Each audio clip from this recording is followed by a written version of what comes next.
अरे साथियों नमस्कार दोस्तों। ग्राम विकास अधिकारी की जो भर्ती है एक बार पुनः फंसती हुई नज़र आ रही है। जैसा कि प्यारे साथियों आप सभी ने दैनिक भास्कर व राजस्थान पत्रिका के माध्यम से जो आज न्यूज़ आई है उससे आप सभी ने अवगत हो गए होंगे। नहीं तो साथियों मैं आपको यहाँ बताना चाहूँगा इसकी जो आवाज़ है दोस्तों उठना शुरू हो चुकी है और निश्चित रूप से साथियों इस पर कुछ ना कुछ नया देखने को मिलने वाला है। देखो साथियों जो न्यूज़ आई है पहले मैं आपको यहाँ पर थोड़ी सी कुछ मोटी मोटी हेडलाइन वो आपको मैं पढ़कर बताना चाहूँगा। देखो साथियों इसमें लिखा हुआ है विवादों में वीडियो परीक्षा 40% सवाल सेम टू सेम सीकर के ऐप से आए। मतलब 40% का मतलब आप सोचते हो, मान लो किसी भी युवा को 40% क्वेश्चन पहले ही मिल गए होंगे तो भाई उसका तो सिलेक्शन निश्चित है, यानी श्योर उसका सिलेक्शन है। जब एक एक क्वेश्चन के लिए युवा भाई गवर्नमेंट जॉब से वंचित हो जाते हैं तो ये 40% जो सवाल है वो बहुत ही ज़्यादा होते हैं ना। तो नीचे लिखा है कि भर्ती परीक्षाओं में नहीं थम रही गड़बड़ियाँ। ठीक है, पिछले 4 साल में लगभग हर दूसरी भर्ती परीक्षा रही विवादों में। देखो भाई बिल्कुल सही बात है।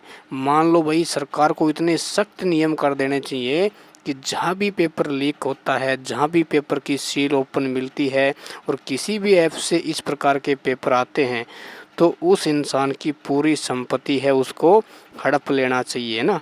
मान लो वो किसी भी गवर्नमेंट जॉब पे है तो जितनी भी उसने सैलरी प्राप्त की है उस सारी सैलरी को रिटर्न करवाया जाए और ब्याज सहित ना, और उसको आजीवन इसकी सज़ा दी जानी चाहिए। क्योंकि जब तक कठोर नियम नहीं बनेंगे, जब तक बेरोजगारों को सही समय पर नौकरी नहीं मिल पाएगी और सही समय पर और कम समय पर कोई भी भर्ती है वो कंप्लीट होना संभव नहीं होगी। भाई मान लो एक युवा भाई मेहनत करता है, लाखों रुपए खर्च करता है, अपने घर को छोड़कर जाता है ना, और फिर यदि उसके साथ इस प्रकार का एक अन्याय होता है तो ये युवाओं के साथ बहुत ही बड़ा एक दुर्भाग्य है। ठीक ना, इस पर सरकार को कुछ ना कुछ बड़ा कदम उठाना ही पड़ेगा, नहीं तो राजस्थान का जो युवा है भाई वो पढ़ता पढ़ता उसकी उम्र ऐसे ही निकल जाएगी, उसको ये भी नहीं पता चलेगा कि भर्ती भाई कोर्ट में गई है तो उसका समाधान कब तक होगा। ठीक है ना। तो साथियों जो ये वीडियो की भर्ती है इसकी जो आवाज़ है वो उठना शुरू हो चुकी है और जो बीजेपी के विधायक राजकुमार रोत ने जांच कमेटी गठित करने की मांग भी उठाई है।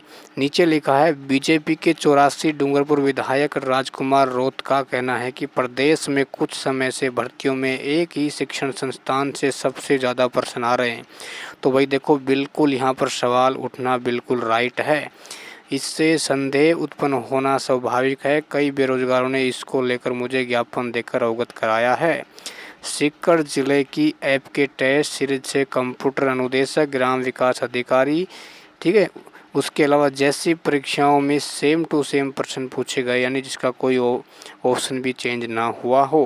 बेरोजगारों की मांग पर सीएम को ज्ञापन भेजकर इस पर जांच कमेटी गठित कर निष्पक्ष जांच और उचित कार्रवाई की मांग की गई है। देखो भाई ऐसा है, मान लो कि भाई जो ये पेपर बनाने वाली कमेटी है उसकी भी जांच होनी चाहिए ना, और यदि वो भी लंबित पाए जाते हैं तो वो भी सज़ा के भागीदार हैं। देखो भाई मैं तो इतना ही कहता हूँ, इनमें जब तक संशोधन नहीं होगा, जब तक कोई स्पष्ट नियम नहीं बनेंगे, भाई आपके सामने प्रूफ आ रहे हैं कि भाई वहाँ से पेपर लीक हो रहा है, वहाँ से सील ओपन मिल रही है, तो तुरंत आप 10 दिन पर उस पर कार्रवाई करिए और 11वें दिन उसको सज़ा